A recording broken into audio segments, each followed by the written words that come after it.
Okay, Ralph, you're good. Thanks, Ryan. Okay, good evening, everyone. I'd like to call to order the Wall Township Board of Education meeting for Tuesday, March 9th, 2021.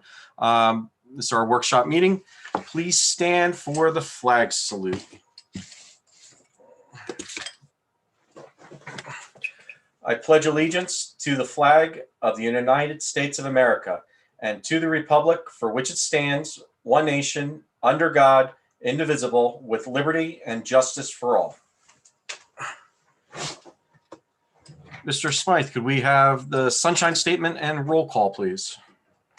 Yes, this is the Wall Township Board of Education meeting for which adequate notice under the Open Public Meeting Act was provided by notice to the Star, Asbury Park Press, Township Clerk's Office, all Wall Township Public Schools, and the Board Administration Office on March 4th, 2021. I'll take a roll call. Mr. Gartz?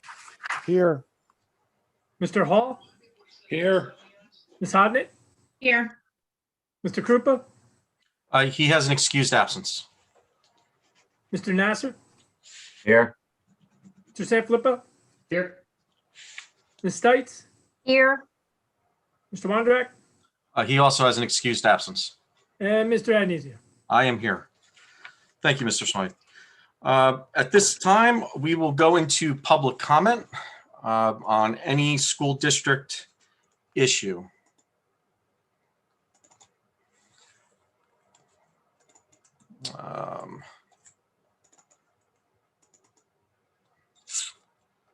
Let's see. Mr. Clayton, could you make me a host, please?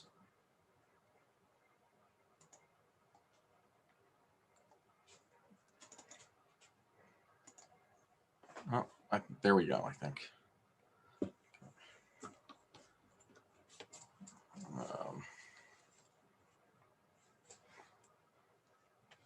Ms. Cross?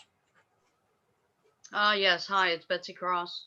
Yeah, I didn't realize the meeting was going to be at 6:15 tonight. I think what would have been helpful is to actually have attachments for your first budget presentation so that the public kind of has an idea of what's going on.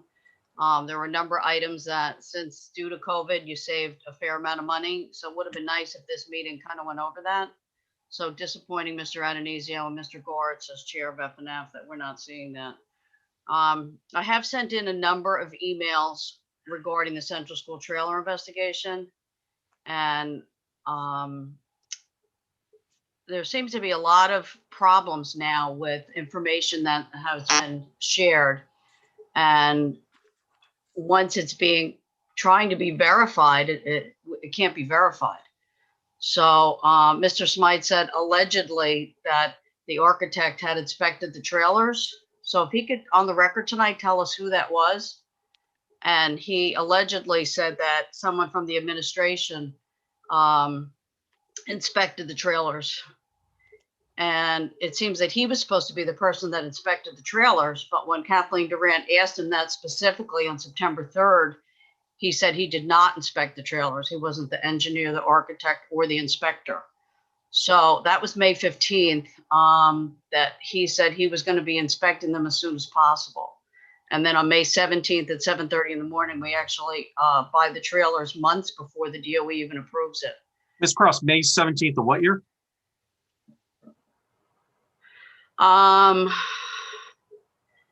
What else? Number of items that are not returned, so it's going to go into Lester Richens. But if Mr. Smythe could answer these questions, they're all part of the investigation. What we're hoping is that the board under Ralph Adenizio is not going to change the scope, which was being kind of intimidated by Mr. Gartz. So if you're changing the scope of not going back to the original purchase, which is now where there's a fair bit, a lot of problems with, and all the work that was supposed to be done in 2019, the auditor should have actually have audited getting the proper bids. And he did go over 2 violations that the board did in 2019. But he did not look at the trailers, and that's a big problem of the board under Ralph Adenizio as the board president, Russell Gartz as the FNF chair. So I suggest you go back to listen to the January 2020 meeting with the auditor, because he goes over the 2 violations, and Mr. Smythe goes over how it happened. And Mr. Nasser also talks as well. Ms. Cross, what year are you talking about? What else? Okay. Mr. Smythe, I talked to Forrest Harrison, and it seems that when he came there to inspect the trailers, if Mr. Smythe can tell us tonight what day Forrest was there and the time, because 18 months later, we still don't actually have the time. So if he can go on the record tonight and tell us when Forrest was there, because Forrest mentions he couldn't get underneath both of the trailers. One of them was boarded up, or I can't think of the exact word he used, but I sent it in my email to you, Dr. Handerhan. So tomorrow I'm going to write to Lester Richens of all these outstanding items that really need to be answered for the investigator.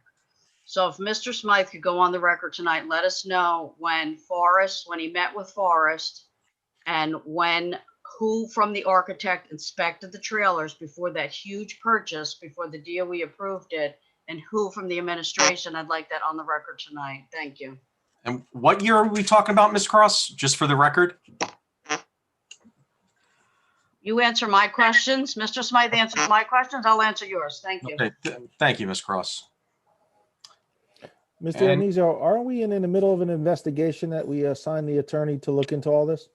Yes, we are, Mr. Gartz. And Great. So my with all the allegations thrown out by Ms. Cross about who's doing what and who approved this, that, and the other thing, we have an attorney looking into it. There's 17 million documents that they're reviewing, and she's well aware of it. She's a primary, interest party. And when it comes out, we'll discuss it.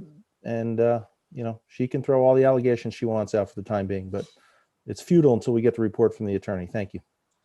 Thank you. And we have not changed any scope of the investigation that was given to Mr. Scarillo's office. We have tasked him with that job, and we have not altered it since he took it over. So clear that up. Mr. Hall? Yeah, I just wanted to also just go on record just for to make sure we're all on the same page that tonight is the second budget presentation, not the first budget presentation that the board's given to the public. So the previous speaker misspoke, I think, when she said it was the first presentation of the year. So just want to get on the record for that, for anybody that may be listening.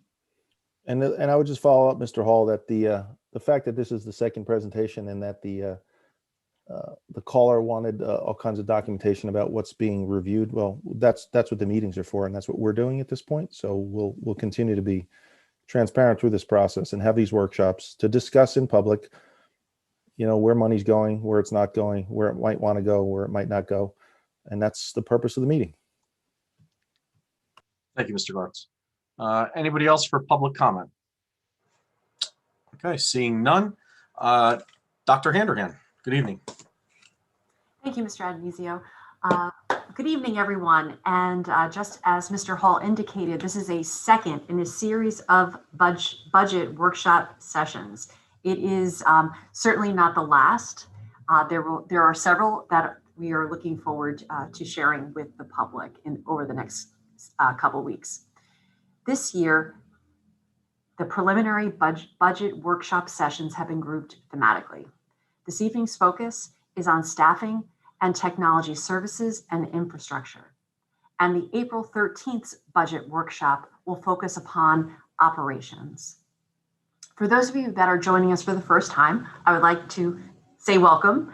And I would also like to share that the budget process is just that. It is truly a process.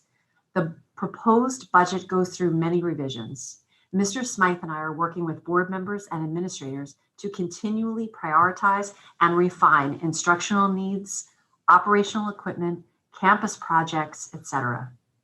After meeting with district administrators, we crafted a first round budget detailing school, instructional, and physical plant needs. Assessing priorities was a big part of these meetings. All told, this first round budget was $6 million over budget. Obviously, that is not a realistic figure. After prioritizing, we have gotten much, much closer. And at this point, we are approximately $400,000 over budget. Next week, At our March business meeting, the board will be asked to approve a tentative 2021-2022 budget. The operative word is tentative.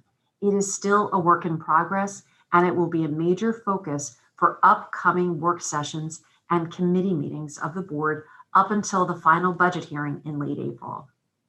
My goal for this evening is to provide board members and the public with context pertaining to technology services and infrastructure and personnel budgeting.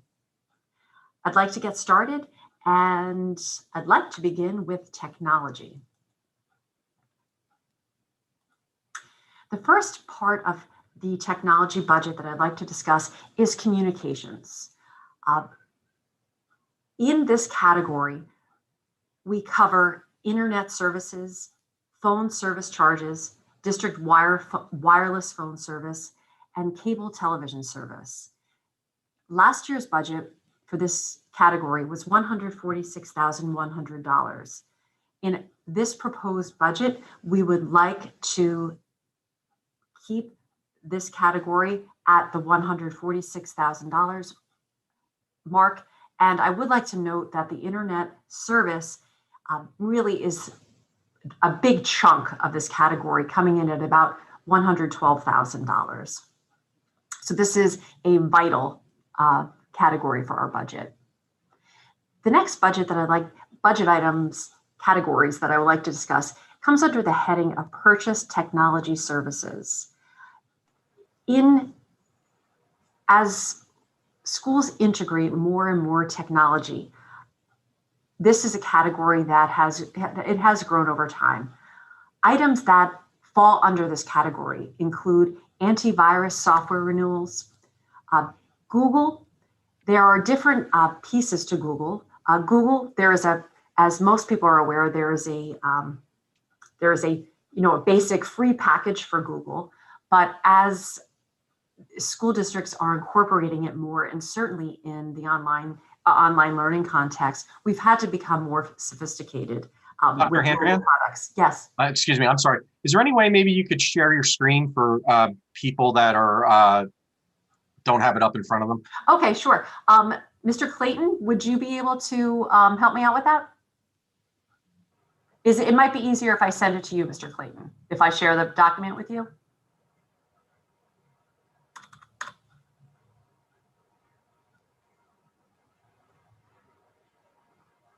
I don't have presenter rights. So. I don't know. Maybe Mr. Smythe, do you have presenter rights? Ms. Vanderhand, I can share that if you want. Oh, okay. I just shared it with you. Okay. Yep. Thanks, Mr. Clayton.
Okay, Mr. Clayton's in.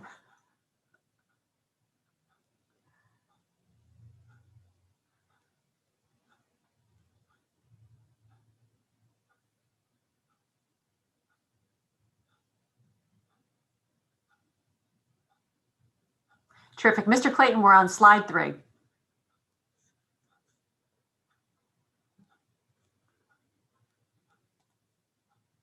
Okay, I'd like to get back to where I was before. Okay, so we have where I left off.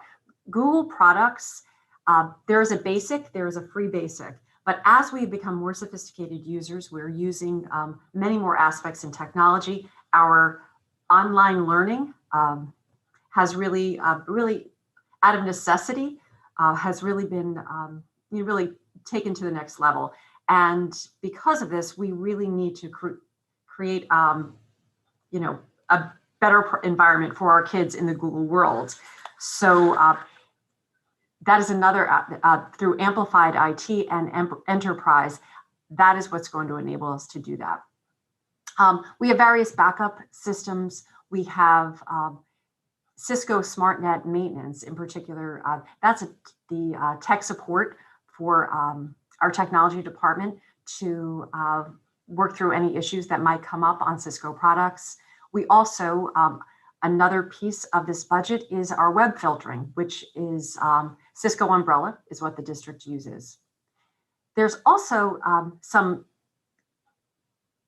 programs that we need to integrate our communications. One of these types of integrations is enabling wall police to work within our domains so that they, for any kind of an emergency response, they're able to support us as best as they possibly can for any type of an emergency. We also have printing management, and that is if you work in the district, it's the paper cut. It is what enables us to really have the most efficient network printing available to us. This category for purchase services also includes network repairs, different types of remote access. What I mean by a remote access is now that we really are using a distance learning type of a platform, through our helpline, we've actually to provide support services to students and to faculty, we've actually had to, if you've been in that experience where someone actually takes over your computer to try to troubleshoot. So that is something that is also, that service, that remote access service is budgeted through this account. We also, we certainly use this one a lot this year, the snow day caller, the technology to broadcast different phone calls, emails throughout the community. And we also, Chromebook repairs also falls into this category. Now, the proposed budget for this year is $399,600. Last year's budget, $231,900. And what I'd like to do is I'd like to talk a little bit about really things that have been added to this category. And the first I'd like to discuss is the antivirus software. The antivirus software is billed on a 3-year, it's a 3-year cycle. It's a 3-year contract. And the last 2 years, it's been great. It's time to pay the piper. It's time for us to pay the $30,000. So that's an expense that's in this year's budget that had not been in the previous year's budget. So, and that is our antivirus software, which is critical to our operations. Additionally, we are using, out of necessity, and regardless of where we are with COVID, I don't think there's any turning back. Our Chromebooks, with our one-to-one initiative, the Chromebooks are seeing a lot of wear and tear, not a vandalism situation, but we're using them more. The kids are taking them home more. So we have had to increase our repairs an additional $20,000. Also, Zoom, our Zoom fees, we are using a subscription for Zoom, and that comes in at $11,000, and that would not have been seen in last year's budget. This year, at the last meeting, I discussed that we moved to a one-to-one iPad initiative for kindergartners and first graders. And it was incredibly exciting because it truly is more developmentally appropriate for a kindergartner and a first grader. That said, to manage all of the applications, all the apps, if you use an iPad at home, we need to be able to do that at a district level. And the management for that comes in at $10,000. there's also different backups. We need to be able to retrieve our files, and what we want to do is make sure that our protection covers our staff, covers everyone in the district and students, to make sure that we can recover their files. And I'd like to talk, I talked a little bit about Google Enterprise before, and I mentioned that Google has the basic free accounts, but then we need to have where we are right now, we need to have another layer of sophistication. An example of that level of sophistication is the ability to use breakout rooms in the instructional context. There's large group discussions that can happen where a teacher if we were in live instruction, it would be, it would be lecture style, and then breaking into small groups. Enterprise allows the teachers to break into small groups, and that has been a terrific tool for straight classroom instruction. But it's also been a great tool for really cooperative learning settings, and also co-teaching settings where we're able to break the kids down into smaller groups. Okay, so I just wanted to highlight some of the areas why this particular category in the tech budget has increased. Dr. Hanrahan? Yes. So this line item has a 72% increase, about $166,000. The information you're showing is about 110,000. Yes. What's the other 50? The other 50 are increased fees. We also have some repairs, some additional network types of repairs that are listed in there. Trying to think. We also have an E-rate consultant that there is funding that is part of in order to get E-rate funding, it's a complicated process, and there has been an E-rate consultant for $5,000 that has been paid and has been budgeted, to secure the services to ensure that we're able to get all of the grant money to offset. And last year, I believe our estimate was about $20,000 that we were able to recoup. And the items that are listed both here and the other things that you just added are, in your mind, no, they don't have necessity or want to haves or a combination of? Well, what I just listed as far as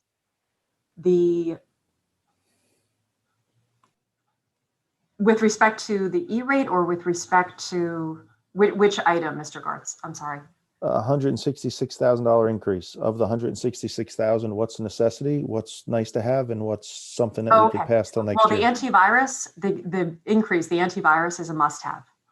We must have an antivirus. We truly need to have the increased dollars to repair the Chromebooks, because our wear and tear is much more than it has been in the past. I do not want to let go of a Zoom, because even if things are improving, and this speaks to the Zoom, and this also speaks to a Google Enterprise, even if we're, I'm hoping we're in great shape. Business as usual. We'll probably be wearing masks next year, but I'm planning for a business as usual. If that is the case, I can't imagine that we're not using online learning tools. And these online learning tools will enable us, to really take our lessons to, implying able to, I'm sorry, I'm confusing my words, able to use more sophisticated technology. And video conferencing is something that our kids, especially at the older grades, we're going to be using them more and more. It's a workplace standard at this point. So it's something that we want our kids, when they do graduate, to become very sophisticated with, so they can take it whether they're going to college, whether they're going to other post-secondary options. I personally believe that this is something that's not going away, the video conferencing. Another piece that I would like to discuss is the iPad management. In the absence of an iPad management, it becomes very unwieldy trying to install applications on individual iPads. So the items over on that are on red that I highlighted, they're things that I think are extremely important.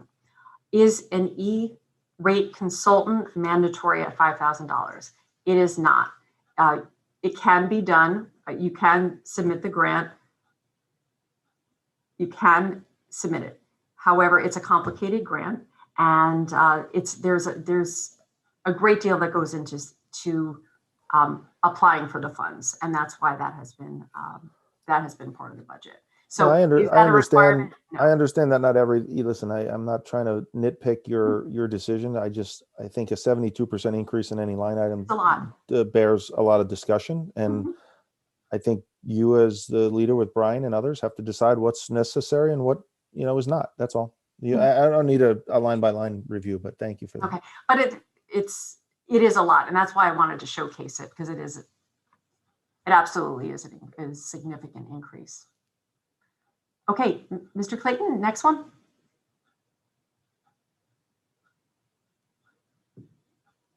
Okay, the next piece is security as it relates to technology. What do I mean by that? Well, when you enter the schools, in any of our schools, in our buildings, we have the passcodes. School employees use the IDs. We have a security system to open the doors. This is managed through this account. We also have something called Navigate, and that is an online district emergency preparedness where all of the emergency plans for the crisis management plans, they are managed throughout the district. And it's accessible by everyone. And it's very important that it needs to be accessible by everyone. It's in the old days, it was a binder that was in the classroom. It was a binder that was available in the main office. This enables schools to support schools.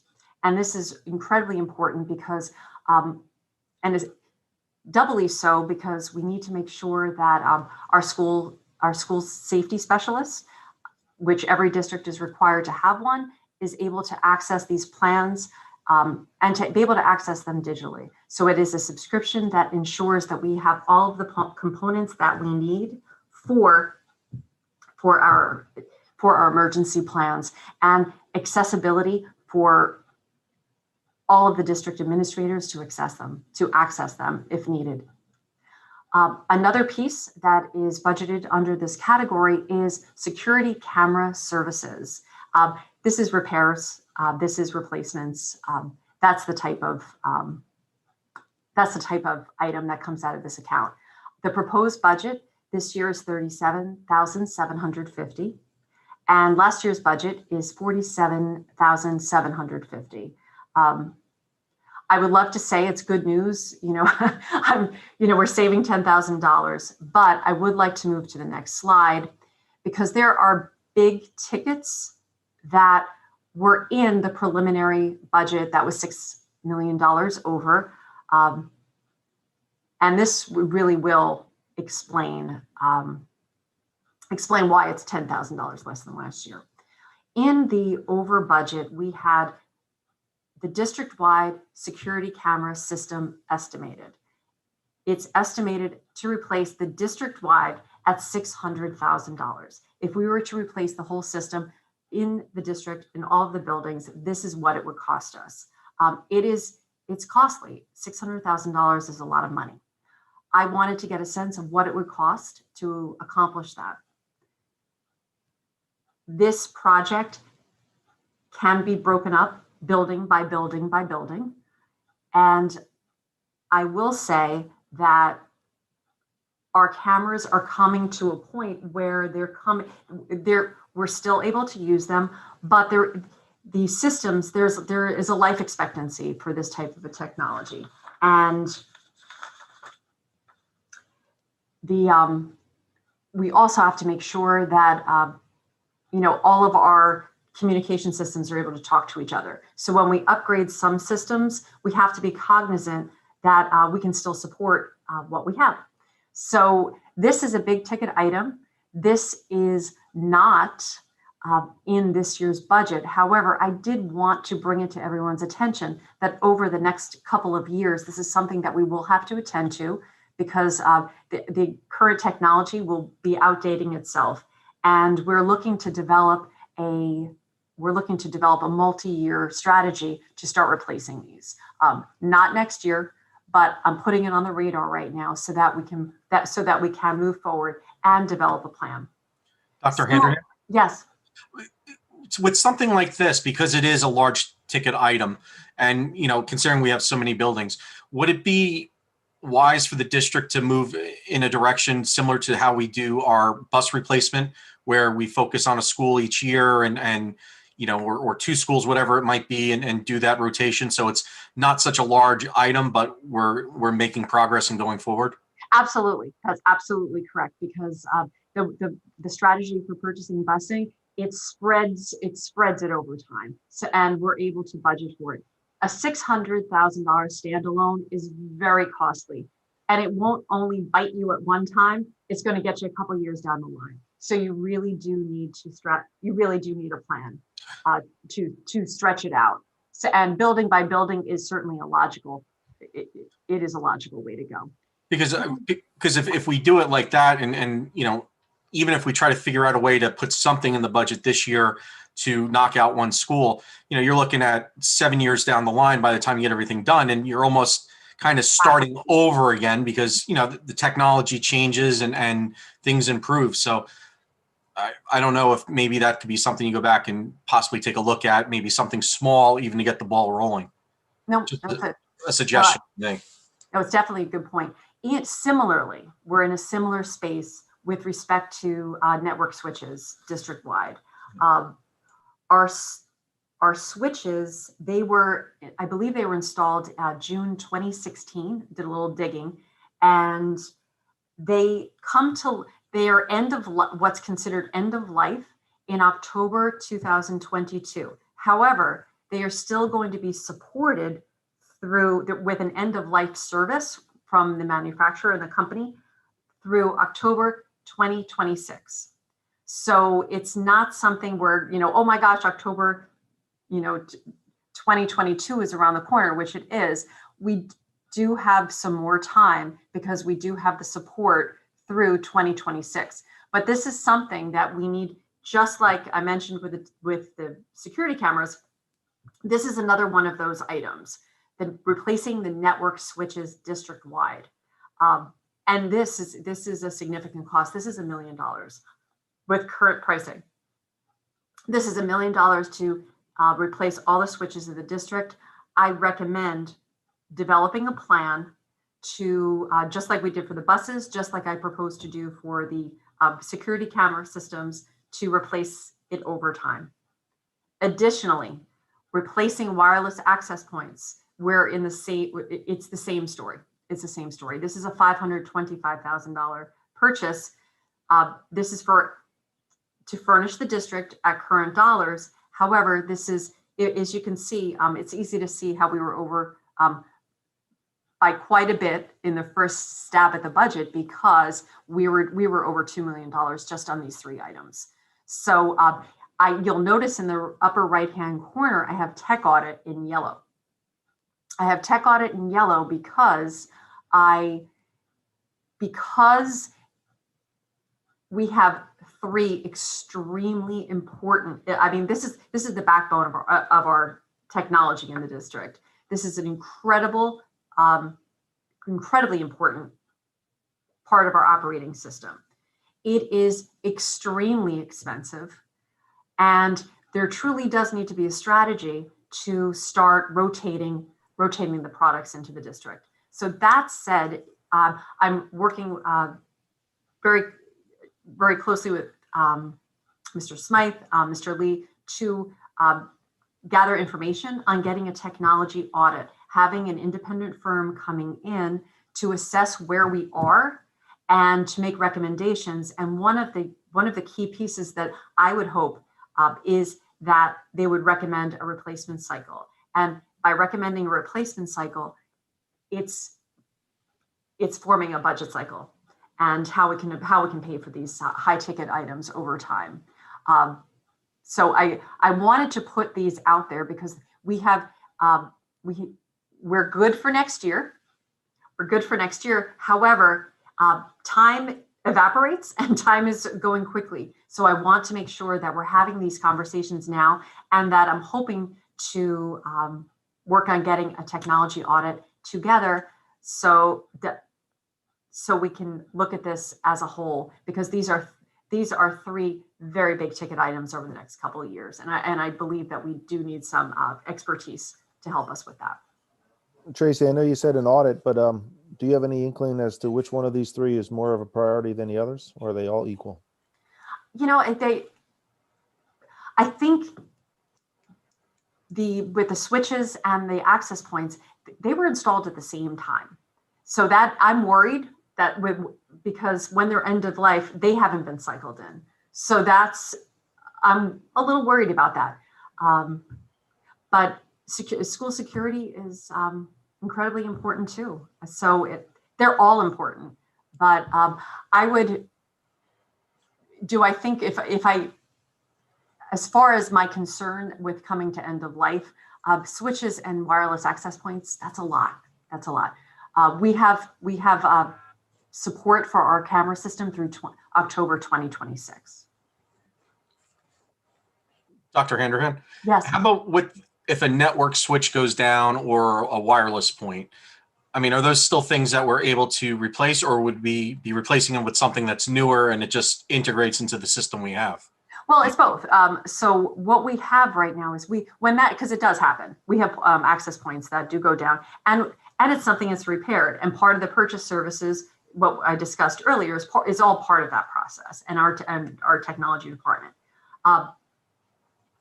There needs to be communication with all of these systems. There needs to be communication, talking to one another. So we're doing, when we're making these purchases, we're trying to look with a futuristic eye moving forward.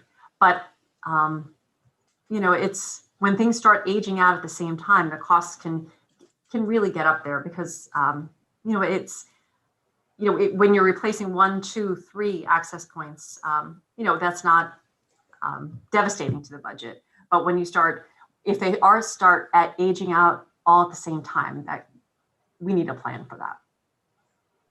And your suggestion would absolutely be to do a technology audit before really budgeting any money, just going out to replace things. Yeah, because we truly are in good shape. Currently we're in good shape. This is a planning for the future. And especially we have some items that are coming end of life. So we do need to be prepared with that.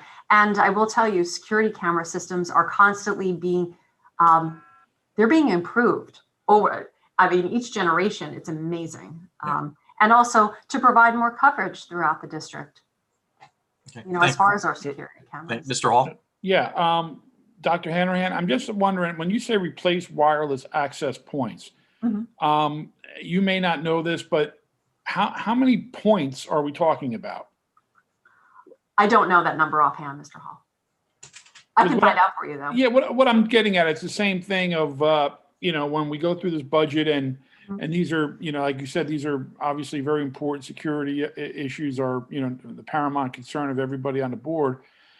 If you're saying, well, there's, 100 access points we have to do, and, and you can do that for, 525, well, okay, then maybe we can do, 25 of them.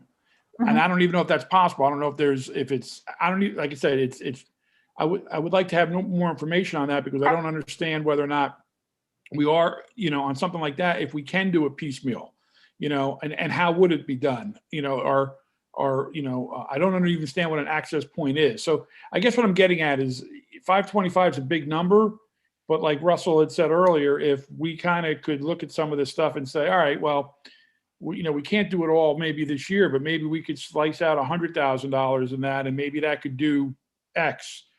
But it may not be really worthwhile to do X, because if you do it and then you wait another year, then the new stuff you're putting in doesn't fit with the stuff you just put in. So, you know, it's a little bit more complicated than just say, oh, we'll just do 1/5 of them each year and we'll cover it in 5 years type of thing. So I just don't know enough about it to you know. Well, I can definitely get you more information. I do not know how many access points per school we would have, and one of the pieces that I would expect from a tech audit is, do we have the appropriate number per building? So there's the existing numbers, but you know, are we covering our building properly? So Correct. that's Okay. So it's definitely a multifaceted conversation, and I will absolutely find out how many access points we have per building, because I don't know that answer and I'm curious. Right. So the tech audit really is vital for us to really get a handle on exactly what we need, how we can go about getting it, what can be spread over time, what needs to be done more of a, you know, a one-shot deal and all of that. So we really need to get more information before we can really make any real decisions on any of this stuff. And we have these are major systems that we're kind of in the sea. We're chugging along, and these are major systems. So and with a big price tag, and we want to make sure that we do it right, and that we have enough coverage, and we're performing at the level where our students and staff need to be. So, and that's definitely what we want. Tracy, I will say that I appreciate knowing that $2,100,000 potential costs ahead of time. So I appreciate you bringing this up a couple years before it needs to be done. My other question to follow up Joe's suit with the audit, I would just like to make sure that this stuff has not been kicked down the road, and that we're left with somebody, some other issues. So Yeah, when they do it, and I know you mentioned a couple things, I just want to make sure all of it's still operational for another couple of years. No, That's all. absolutely, and we are functioning. We are functioning, and I have no reservations aside from usual wear and tear for a replacement for next year. However, this is a futuristic conversation that we need to start having now. So thank you. Dr. Handerhan, Yes. can I chime in real quick? Of course. Do we have, well, to answer part of Joe's question, there's generally wireless access points in every instructional space. So you're probably talking between 500 and 700 of these things. The wireless access points are your wireless router at your house, just the souped up one that can handle, anywhere from 20, 30, sometimes up to 50 or more people connecting at once, because if you have an entire classroom full of kids, they're all going to need to connect their Chromebooks or whatever device they're using all at the same time. So it's got to be able to have the bandwidth down and the bandwidth up, as well as connect a whole lot of devices all at once. So understanding that you're looking at, I don't know how many is in the plan for this one, but even with 1,000, you're looking between $500 and $1,000 each, which, it's about right. Network switches, part of the reason why they're so important is because they are, everything flows through them. Your phone system, your internet, your security cameras, everything goes through it. So I agree with Tracy. It's definitely it's probably the most critical system in the buildings now, aside from, electric, plumbing, things like that. It is definitely absolutely a critical system now. So to build off of Ralph's idea with some sort of replacement cycle and some sort of funding mechanism, I've seen this handled because it doesn't fall into the normal or usual critical system category of capital improvement or your traditional building-based systems. A lot of districts approach this with the lease purchase type option, where we can look at the planned obsolescence. So say maybe it's going to last 5 years or 10 years, and then shape the lease purchase so that the time frame and the useful life of these systems are coordinated. That way we have a line item that's built in. So in 5 or 10 years, when this becomes obsolete again, we already have the capital available to fund another lease purchase going forward. Do we have any lease purchases? And maybe this is a Brian question, existing right now that on anything technology? The answer to that is no, we do not. The only Okay. purchases we have is for the school buses and transportation. So yeah, I'm gonna agree with Ralph then and say, you know, if this is something, this is something that is gonna be in no matter what. From a budgeting standpoint, this is definitely a need that we're gonna need to build in permanently. So how we do that and what that looks like, I like Joe I think we need the tech audit to really give us more specifics on it. But realistically, there are probably things we know now that we're going to need. So as we go through this, I'm going to keep this in my mind as maybe something that we add back in at the end, especially after just the sheer amount of technology, the remote learning. I mean, it's not going away. It's This not is here to stay. Yeah, it's not going away. And so here it is. Mr. Hall, I will absolutely find out how many we have per building. And some of you are aware that I'm actively looking into a tech audit. So I really think that is vital to really help us steer us in the right direction, especially when we talk about multi-year planning. And I absolutely think setting aside monies each year is a very prudent way to attack it. Okay, next slide. Okay, I'd like to shift gears a little bit, and I would like to talk about staffing. And this is obviously the lion's share of any school budget. And I'd like to start a little bit we'll start with last year's budget planning for this particular year. This year, there were positions added that were not in the budget. There were positions that were budgeted for and they were filled, but there were most of these positions were really a response to what we needed to do for our reopening plan for COVID. The positions that were added that were not in last year's budget, they include a special education teacher at Wall Intermediate School. And that was approximately 60, I'm talking in salary dollars. So this is salary dollars, approximately $60,000. Additionally, as this board is certainly aware, we added 3 district-wide new custodians this year. And that came in with a salary amount, of $131,000. So obviously this was something that grew out of our needs this year that were not anticipated in the budget planning process last year. Additionally, when we were charged with having to provide an all virtual education and provide equitable services for our elementary age students from K through 5, we created essentially an all virtual elementary school. It was certainly a best practice. It has been a wonderful learning experience for teachers and for students. And the students, our K-5 all virtual elementary school, it was a really exciting aspect of, and it delivered for our reopening plan. But that said, it was not, it was not a bargain option. It was $449,000, all told with salaries to accomplish that goal. The monies for the all virtual teachers, a large portion of that money was funded by 3 supervisor positions that were not filled, that were budgeted for.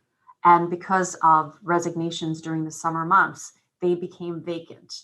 And it was a decision, my decision, not to fill these positions because we were going into really an unknown, and there were so many costs with our reopening plan that the monies certainly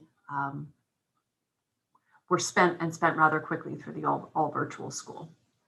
So the cost of the all virtual program, again, it was not a bargain program. It came in at $449,000. Next slide. Okay, in this year's budget, with respect to these particular positions, in this year's budget currently, we do have the 3 custodians. I do want to reiterate, we have the 3 custodians. We also have the special education teacher right now in the current budget proposal. But I will tell you that we do not have the all virtual teachers included in the budget for 2021, 2022. They were included in the first iteration. And I will say that it was through governor's order for this school year that we provided the all virtual option.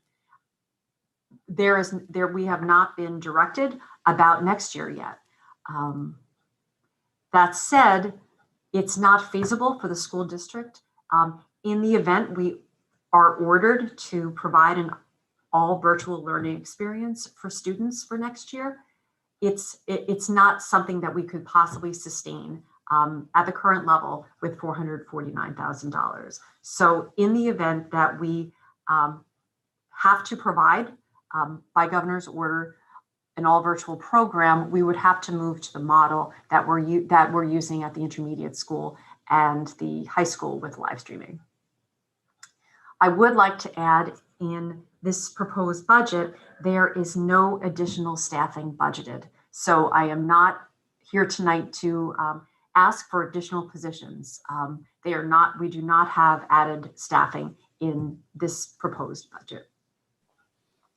Next slide. Dr. Hanran? Oh, yes. I'm happy to hear there's no additional staffing budgeted, but maybe you could clarify, or maybe there's a further discussion to be had. Sure. The 3 custodians and a special ed teacher, that totals about $5 million on the budget for the next 25 years, because most of the time when people are hired in schools, they don't ever get eliminated. So I think that's important to keep in mind, that we're not just hiring a $50,000 a year person or a $60,000 a year person. We're hiring a $1.25 million Overtime. just salary basis, not to mention pension and benefits. So it's even higher. But the custodians were a reaction to the challenges that we were facing under the COVID situation, as I understand it. Maybe I'm mistaken. No, you're correct. But what's the return on investment on 3 new custodians in the long term if we're out of the COVID situation? Because I'm not for hiring anybody until we get proven return on investment. And we didn't get it last year. We were told we needed to hire 6 or 7 people.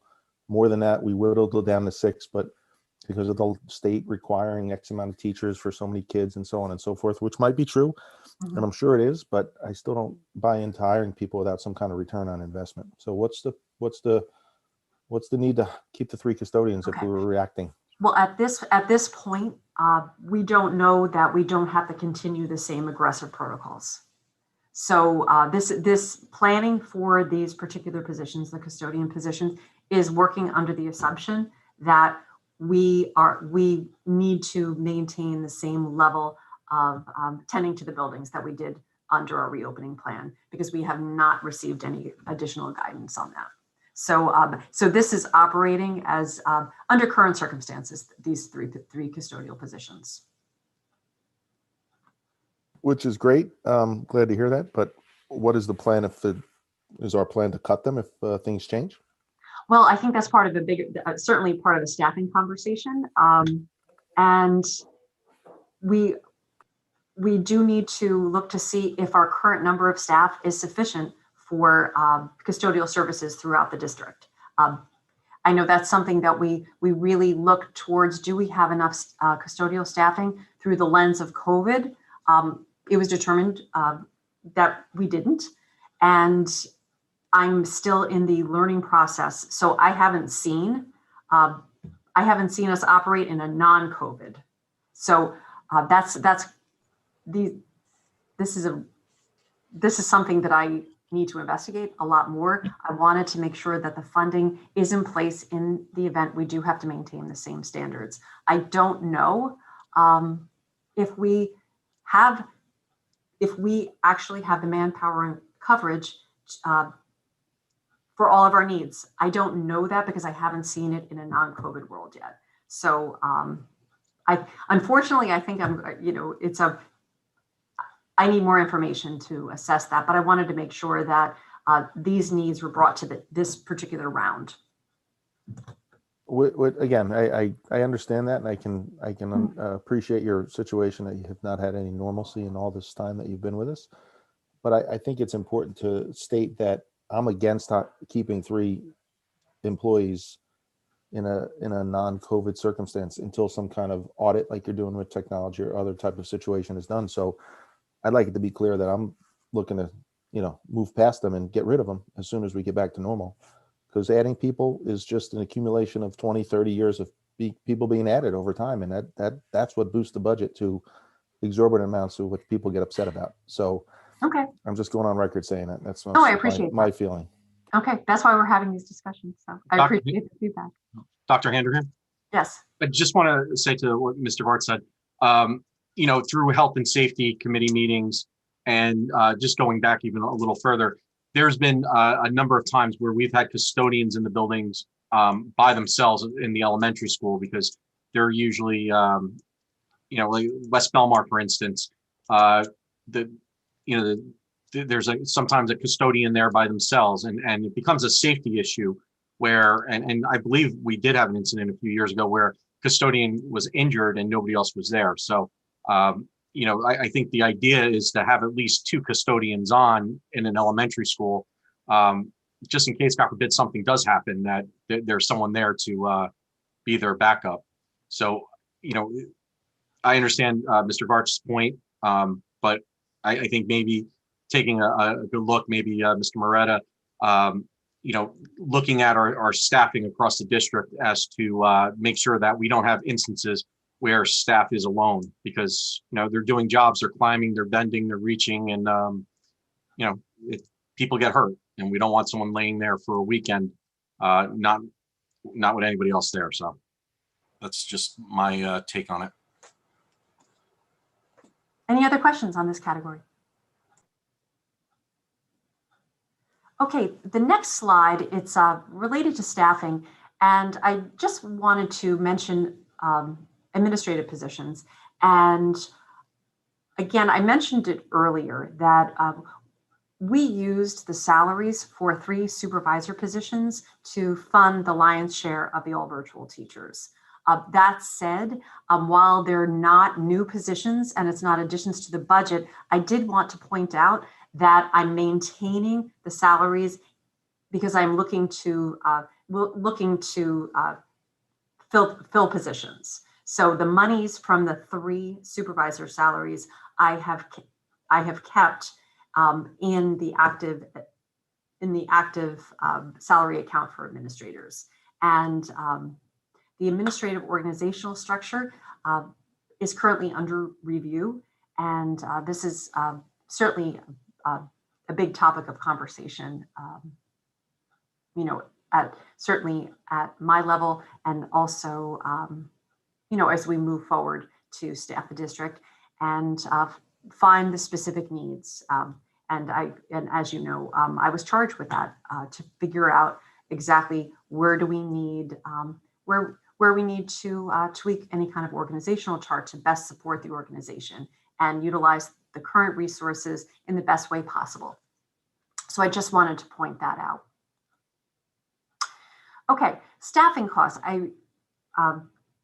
Probably about 15 minutes ago, I shared that this is the biggest part of a budget, is staffing. And I just want to point out that the total salaries on this year's operating budget, last year's proposed budget, last year, $48,377,262. in this proposed, the proposed budget that we're working on right now, salaries are currently at $453,441. And that's an increase of 2.3%. Along with that, our benefits for this year's operating budget, the budget that you worked on last year, $13,223,796. And in our proposed budget, the benefits, $14,114,877. And that's an increase of 6.4%. Okay. I just want to look a little bit about breaking down the salaries. Mr. Clayton, if you can advance us. Thank you. Okay. The 47, 48, $49 million, what is going into that? The largest portion is contract salary amounts. So those are the salaries through contracts. So we're able to plan accordingly. Last year, our contract salary amounts, $45,139,986. This year, the sum is $46,517,397. In our non-contracted salary amounts, last year, $1,939,198. And this year, the proposed budget is very similar, with a little difference. Athletics and extracurricular amounts. Again, this is salaries. This is the coaches. This is the advisors. We're looking at almost $1 million at $984,600 from last year. And this year we did have a little bit of an increase up in the proposed budget to $995,970. Now, last year in the budget, proposed staff 2020, 2021, that was the new staff that was in this budget. That came up to $313,478. And in this year, because we had positions that were created that were not budgeted for, and because in this particular budget iteration, they're included, this is the 3 custodians and the special education teacher. I wanted to highlight that. So if we are, certainly if it's included in the budget, it is right now in tonight's proposed budget, it would be moving forward with $191,000. So I just wanted to really put that out there. So as we work on this, I will say that when you analyze all of the salaries, and we are still, I mentioned when I started speaking this evening that we were off by about $400,000. Where we are currently off is in staffing, and we are off by are $403,378. This is not a small sum. It's smaller, but it's not a small sum by any stretch. And that number needs to be whittled down. It needs to be whittled down. And we have to dig deep. We have to examine our needs. We need to, we need to see if we can absorb some of this through attrition. And this is going to be part of an ongoing conversation. So I wanted to make you aware that we are over by $403,378, and this is a work in progress. So, Tracy? yes. Oh, go ahead, Ralph. It's Russell. I'm sorry, Joe. Real fast. Tracy, contract salary amounts, those are collectively bargained increases that are automatic, correct? Yes, correct. So the non-contracted employees, i.e. Brian and anybody else that's in central office and others non-represented, is that the same as non-contract? The non-represented contracts are still not settled for. So non-contract and non-represented are the same? There's non-represented. There's non-represented is the salaries that I was speaking. Right. So when you say in your proposal here, non-contract salary amounts, is that the non-represented people? that is the non-represented people. And I don't know, Mr. Smythe, is there another category that's The that? contract salaries are the base contracts of all the district employees, whether you're in a collective bargaining agreement or non-represented. The category of non-contract salaries would be any pay that is not tied to an actual contract or that is negotiated through the collective bargaining agreement, but it would include overtime, substitute pay, and summer work. It's additional pay that is not in the base pay of the district employees. Okay, so non-represented is included in the contract employees, you're saying, right, Brian?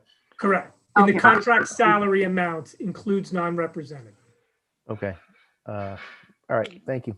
Yeah, Tracy, that's basically the same question I had. I just wanted to make sure that the contract salaries, the 45 million that we spent last year and the 46 we're spending this year, or proposed to spend this year, includes everybody's salaries from you as a superintendent all the way down to somebody that works, as a teacher, an aide, a custodian, a nurse, everybody that works in a district, whether they're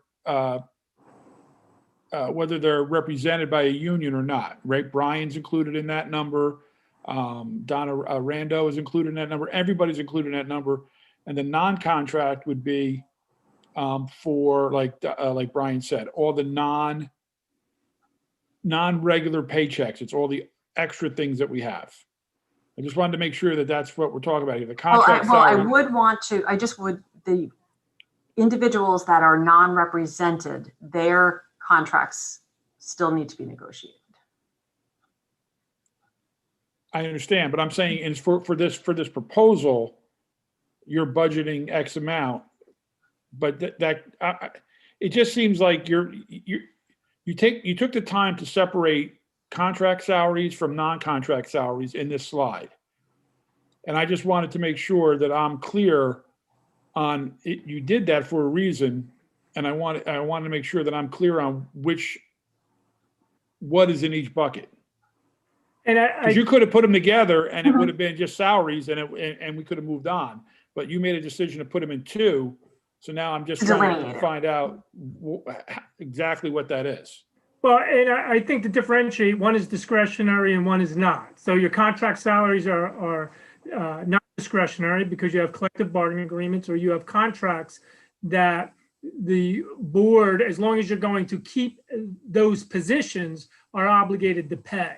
The non-contract, and again, it's a breaking out of what the costs are within the district, would be for overtime. So if we're going to limit overtime, you can say that there's some discretion with regard to the non-contract salaries. If we're going to limit whether we're going to bring in substitutes, that's subjective whether it's discretionary or not, because we need substitutes for certain positions, but perhaps not all.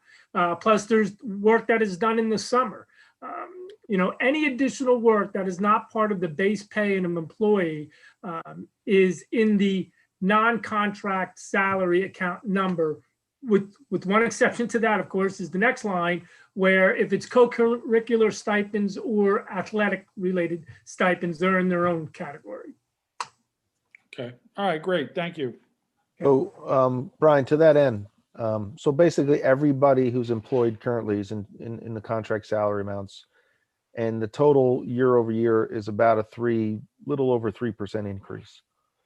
So is it safe to assume that the increase is over 3% because we've hired more people in that period of time or plan to, so it jumps it up?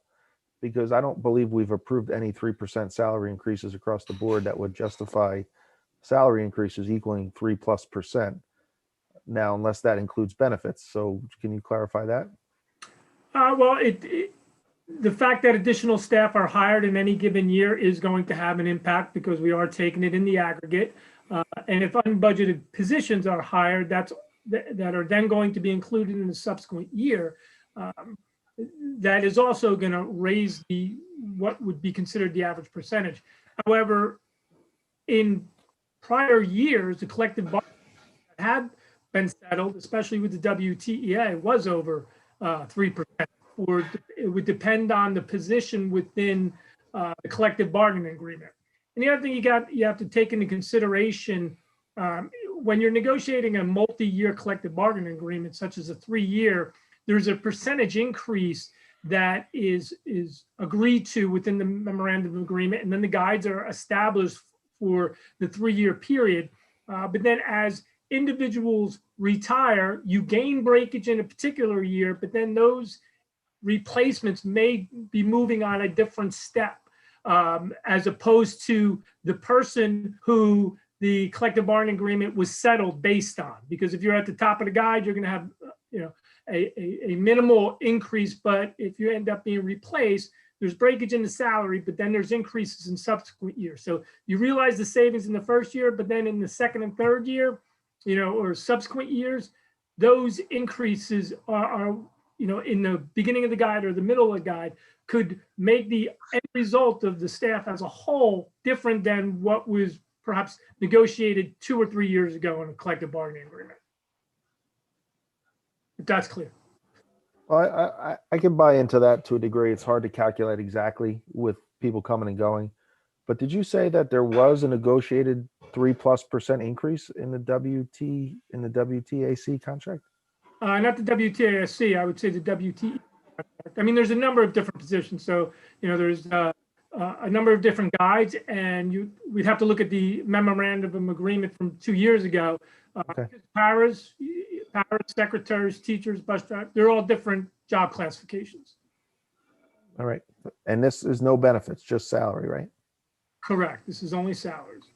Yeah, if I could just jump in again, I just remember last year we had the same, very similar conversation looking at what the one budget said and then what in 1 year and then the next year the budget. And it's very simplistic to say, well, we're spending that last year and then we're spending this year. Therefore, everybody got a 3.1% raise. Well, no, this is the aggregate of all the salaries from this year. If we hired a bunch more people, their salaries would now be in this bucket in this year. Yeah, the total salary that we spend is going to be higher, and it's going to make it look like everybody got this big raise, when really it's number over number is really just the aggregate of everything we spend in salaries. And then if you hired five new people, well, their salaries are now going to be in this year's budget for the same people, even if no one got a raise.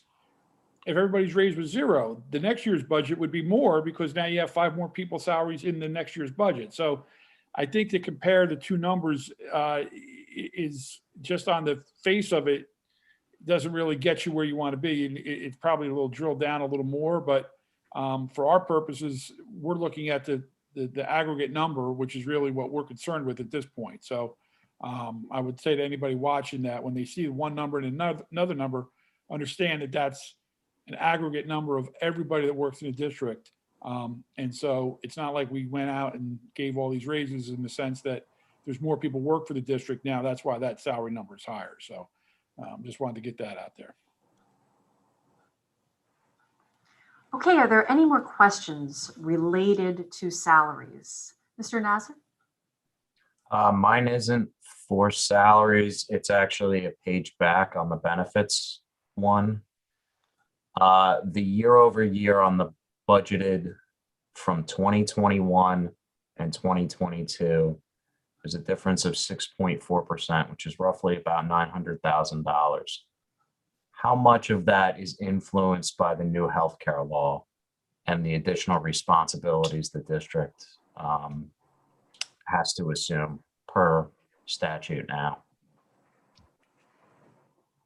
A lot. I mean, when we're looking at what the cost of Chapter 44 is to the district, just with the special open enrollment we had in December, and we're going to have another open enrollment in May. So we don't know what the impact is going to be. We're not going to know that till we actually get the enrollment. But even moving forward with attrition and any new hires are going to be going into the plan. And there's a drastic difference with regard to the contribution limits, depending on the position, obviously, but that has a big impact. Other than the annual percentage increases in health benefits as recommended by the broker, but the Chapter 44 is what concerns us and the unknown. Now, to offset that, because it is a 6%, even though, in the world of health benefits, that's not considered horrible, except for in the state plan this year, but that's, the state plan's a different animal. So, we've been in years where it's 10, 12%, but what we have the ability to do is offset some of this increase with the drawdown on our emergency reserve account, which is what we established the emergency reserve account for. It's what we put funds from this line account, the health benefits line account, into the emergency reserve account, so that in subsequent years, when we do anticipate an increase, we can offset it. We're still reviewing with regard to the guidelines. You can offset increases with your emergency reserve that are above 4%. It's somewhat more of a complicated formula than just looking at this formula, because they take out different components which are in the line account. But we're hoping to offset about $300,000 of this with drawdown on our emergency reserve account. Okay, so I guess my point is, this is just another example of a mandate that Trenton has passed that we have to unfortunately write the check for. So, I thank you, Brian, for the explanation. I know this is a hot button topic, but it's almost $900,000 right there. So thank you for the explanation. It's a lot. It's a lot. Are there any other questions? This is our last slide. As I mentioned, this is a work in progress. This is where we are right now. And we're going to continue to expand our conversations and to borrow some of the words that were said here tonight. We have to dig deeper in some of the areas. So some of the information that was requested, I will absolutely provide for you. And I look forward to, grabbing a shovel and working on this to prepare the tentative budget for you on Tuesday night. Dr. Hanrahan? Yes. I appreciate Adam's point that the state dictates a lot of our increases, whether it be through special ed classifications and calculations or health insurance, et cetera. And I appreciate that, and I'm not happy about it like no one is, but I just think it makes it more clear that, we have to be, to your point, more, sharpen our shovel, because that's not going to change, right? They're going to pass the buck annually because they don't want the stain on their, faces. So they're going to kick it down to us. So I think it just proves the point that, when you hire somebody at $50,000 and then they get kicked into a health insurance plan that costs 25% or 50% more than it did last year, the cost to that employee is several $1 million over 25 years. And that's not good for the town. And we have to do more with less when it comes to hiring. And I know that doesn't make people happy, but it's a fact of the situation. So I'm aware of all the dictation of mandates, but we have to find a way to do better if we can. And if we can't, that's fine. But we should be digging deep to try to. That's all. Ms. Stites? I just had a quick question. I don't necessarily need an answer at the moment, but I will follow up with an email. If maybe Mr. Smythe, I'm just curious if the addition of those 3 custodians made any impact on our custodial overtime. I would just be interested to know how those positions kind of affected those numbers, which, if my memory serves me, I thought they were significant last year. So I'd be interested to see if that didn't offset a little bit. I mean, obviously it's not a burning emergency, but I'm just curious about that. Thank you. Thank you. We'll follow up with that. Did anybody else have any questions or comments? None. Okay. Dr. Hanrahan, anything else? No, I just want to thank everyone for coming out tonight. Thank you for your questions.